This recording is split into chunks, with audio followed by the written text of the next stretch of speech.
টাকা আটকে রেখো না, ওরা কাজ করেছে, শ্রমদান করেছে, টাকা দাও, দিল না। আমরা কিন্তু 69 লক্ষ পরিবারের কাছে 100 দিনের কাজের টাকা পৌঁছে দিয়েছি। 3 বছর ধরে 100 দিনের কাজ করতে দেয় না বাংলাকে। তা সত্ত্বেও মনে রাখবেন, আমরা নিজেদের ক্ষমতার জোরে আমরা একটা কর্মশ্রী প্রকল্প করছি, যেখানে বছরে 50 দিনের কাজ জব কার্ড হোল্ডাররা পাবেন।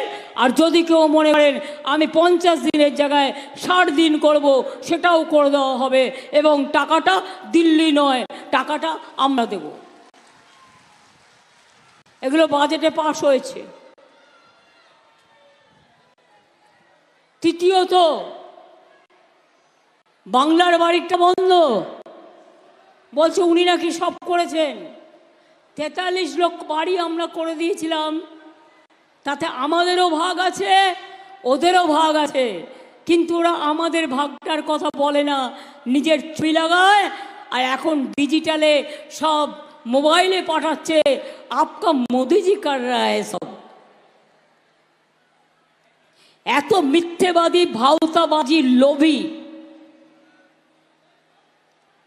জীবনে আমি অনেক প্রধানমন্ত্রী দেখেছি, কিন্তু এত মিথ্যেবাদী, এত হিংসুটে, এত অত্যাচারী, এত স্বৈরাচারী, এত পাপচারী, যাদের জীবন শুরু হয়েছে দাঙ্গার মধ্যে দিয়ে, তাদের কাছে আপনারা শান্তি প্রত্যাশা করেন?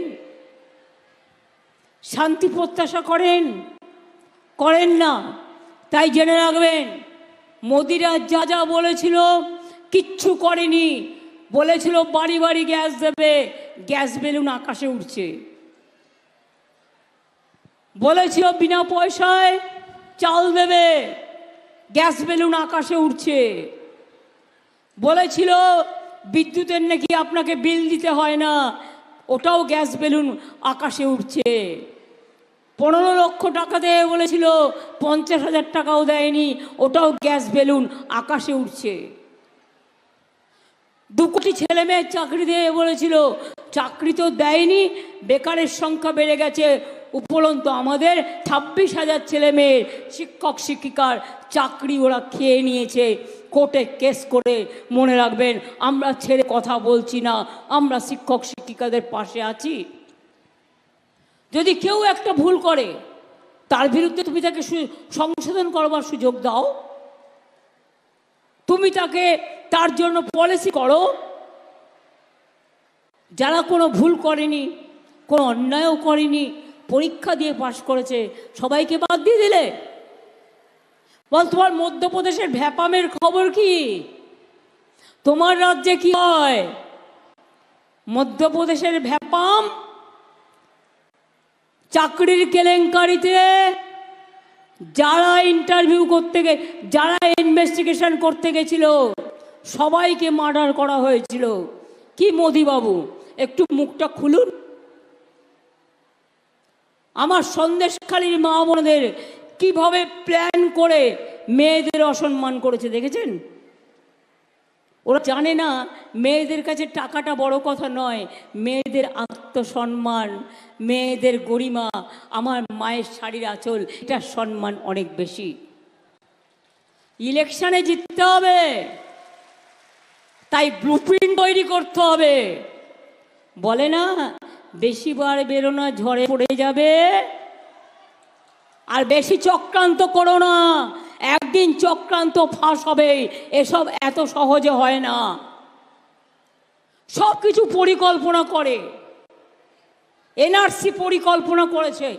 আপনারা চান এনআরসি হোক? তাহলে জোরে বলুন না। আপনারা চান কে হোক? আপনারা চান ইউনিফর্ম সিভিল কোড হোক? তাহলে মনে রাখবেন, মোদিকে যদি এবারে কোনো রকম ভোট দেন, এনআরসিও করবে, কেউ করবে, ইউনিফর্ম সিভিল কোড করবে, সবাইকে তাড়িয়ে দেবে।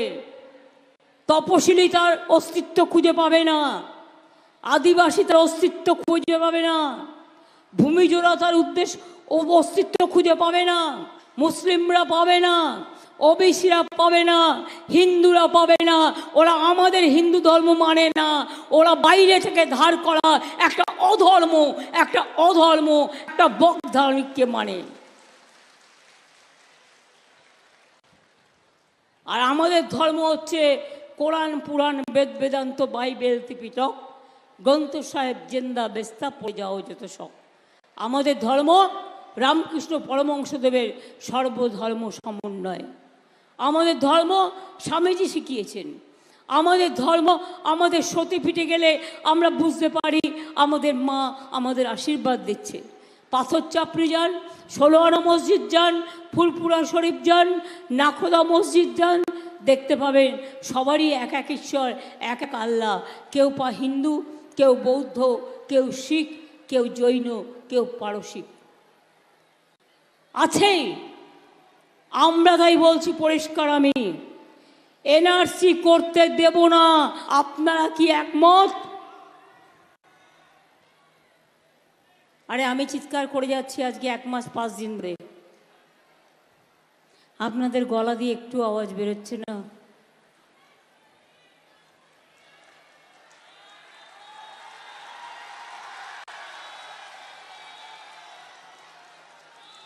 আরে আমায় তো জানতে হবে এনআরসি আপনারা চান? আমি এনআরসি করতে দেব না, করতে দেব না, ইউনিফর্ম সিভিল কোড করতে দেব না। দরকার হলে জীবন দেব, বিজেপির কাছে আত্মসমর্পণ করব না। মাথায় রাখবেন এটা। একটা মিথ্যাচারী, অত্যাচারী, স্বৈরাচারী দল সামান্য লজ্জাটুকুনি, এমনকি আমি শুনেছি বিভিন্ন রাজ্যের পুলিশ অফিসাররা এখানে কাজ করে, তাদেরও ফোন করাচ্ছে সেখানকার চিফ মিনিস্টারকে দিয়ে, যা বিজেপিকে মদত দো। কেন মদত দেবে? আর বিজেপি কি ভাবে যে আমি খবর রাখি না? খবর আমি যথেষ্ট রাখি। আপনারা চলে যাবেন 1 মাস পর, আমাদের সরকার কিন্তু থাকবে। বিজেপি এবার ক্ষমতায় আসছে না, জেনে রাখবেন। তাই ভয়ে কাঁপছে, আর দূর দূর করে ভয়ে কাঁপছে, আর সারা ভারতবর্ষ তাকিয়ে আছে আপনাদের দিকে। দেশ বিক্রি করছে, জাতি বিক্রি করছে, ধর্ম বিক্রি করছে, মনুষ্যত্ব বিক্রি করছে, চাকরি কেড়ে নিচ্ছে, গরিব লোকের টাকা বন্ধ করে দিচ্ছে। তাহলে খেলা হবে, খেলা হবে, খেলা হবে, খেলা হবে, খেলা হবে, খেলা হবে। আপনাদের প্রার্থী শতাব্দী কিন্তু এলাকায় পড়ে থাকে, এবং নানুরের অসিত খুব মাটির ছেলে। আমি আপনাদের অনুরোধ করব, আপনাদের ভোটটা সকাল সকাল জোড়া ফুল চিহ্নে অবশ্যই দেবেন। তার কারণ জোড়া ফুল আপনার বাঁচার ফুল। এ আপনাকে এনআরসি থেকে রক্ষা করবে, এই চিহ্ন থেকে রক্ষা করবে, চাকরি যাওয়া থেকে রক্ষা করবে, বিনা পয়সায় রেশন দেবে, লক্ষ্মীর ভাণ্ডার দেবে। আজীবন মা বোনেরা লক্ষ্মীর ভাণ্ডার পাবেন, সবুজশ্রী চলবে, খাদ্য সাথী চলবে, স্বাস্থ্য সাথী চলবে, স্মার্টফোন পাবেন, আদিবাসীরা পাবেন, তপশিলীরা পাবেন, চাষিরা পাবেন, শ্রমিকরা পাবেন, ছাত্র পাবেন, যুব পাবেন। সবার জন্যই আমাদের সরকার আছে, ছিল এবং থাকবে। আমি এটুকু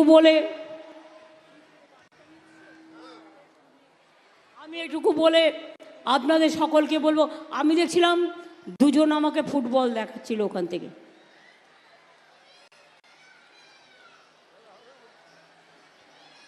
ওই দেখুন, আমি দেখতে পাচ্ছি। চলে এসো তো, চলে এসো তো, যারা নিয়ে আসছো চলে এসো।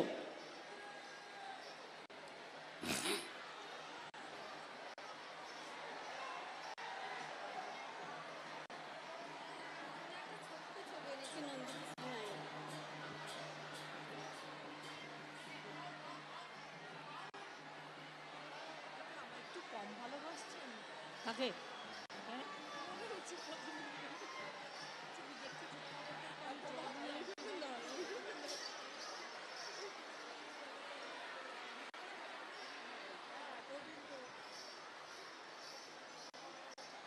কোথায় বলগুলো গেল কই?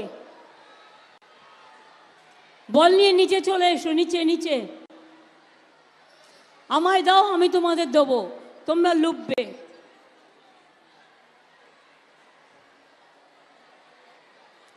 জয় হিন্দ, বন্দে মাতরম, খোদা হাফেজ, ইনশাল্লাহ, জোহার, জয় বাংলা।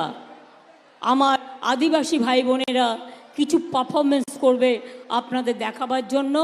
ইন্দ্রনীল প্রতিদিন থাকে, আজকেও নিজের কনস্টিটিউয়েন্সিতে গেছে, কিন্তু তা সত্ত্বেও গানটা আমাদের রেডি করা আছে। আমি এই গানে যাওয়ার আগে মা বোনেদের বলবো, আগামী পথ লড়াইয়ের পথ, বিজেপি পারে না করতে এমন কোনো কাজ নেই। তাই যাওয়ার আগে লড়বার শক্তি চাইবার জন্য আপনাদের সবাইকে বলবো, একটু শঙ্খধ্বনি, একটু উলুধ্বনি, একটু দোয়া।